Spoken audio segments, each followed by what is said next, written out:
30 वर्षीय पुरुषाने केले 3 वर्षीय मुलीवर लैंगिक अत्याचार, माणुसकीला फासला काळीमा। उरण परिसरात राहणाऱ्या एका 30 वर्षीय नराधमाने आपल्याच शेजारी राहणाऱ्या 3 वर्षीय मुलीवर लैंगिक अत्याचार केल्याचा धक्कादायक प्रकार समोर आला आहे। उरण पोलिसांनी या नराधमाविरोधात बलात्कारासह पोक्सो कलमाखाली गुन्हा दाखल करत त्याला अटक केली आहे। सदर आरोपी विवाहित असून त्याची पत्नी लहान मुलासह गावी राहते आहे, तर आरोपी हा खासगी वाहनावर चालक म्हणून काम करून आपल्या बहिणीसह राहत आहे। आरोपीच्या बहिणीने शेजारी राहणाऱ्या 3 वर्षाच्या मुलीला आपल्या घरी खेळण्यासाठी घेऊन आली होती। त्याचवेळी या संधीचा फायदा घेत आरोपीने पीडित मुलीला खेळवण्याच्या बहाण्याने स्वतःकडे घेत तिच्यावर लैंगिक अत्याचार केले। या प्रकारानंतर घाबरलेली पीडित मुलगी आपल्या घरी आली।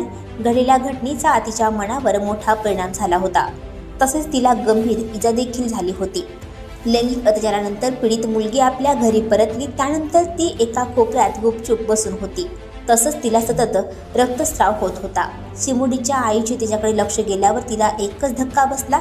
लेकीला काय झाले हे तिला कळेनासे झाल्याने तिच्या आईने तिला तातडीने नेरूळमधील मनपा रुग्णालयात घेऊन गेली। तिथे डॉक्टरांनी तिची वैद्यकीय तपासणी केल्यानंतर तिच्यावर लैंगिक अत्याचार झाल्याचे समोर आले। हे ऐकून कुटुंबियांच्या पायाखालची जमीनच हादरली आहे। लेकीवर लैंगिक अत्याचार झाल्याचे समोर येताच आईने थेट पोलीस ठाणे गाठले। पोलिसांनी या घटनेची तातडीने चौकशी करताच शेजारी राहणाऱ्या व्यक्तीनेच हा गुन्हा केल्याचे समोर आले। पोलिसांनी आरोपीला अटक केली आहे। उरण पोलीस स्टेशनच्या हद्दीमध्ये चिर्ले गाव या ठिकाणी एका 2.5 वर्षाच्या मुलीवर अतिप्रसंग करण्याचा प्रयत्न झाला होता।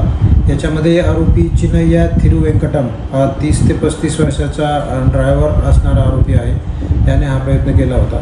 याच्यामध्ये सदर आरोपीवर IPC 376 त्याचबरोबर पॉक्सो ॲक्टप्रमाणे गुन्हा दाखल केलेला आहे आणि सदर आरोपीला अटक करून त्याची पोलीस कस्टडी घेण्यात। आणखी नवनवीन व्हिडिओ पाहण्यासाठी आत्ताच आमच्या स्टार TV 9 चॅनलला सबस्क्राईब करा, लाईक करा, शेअर करा।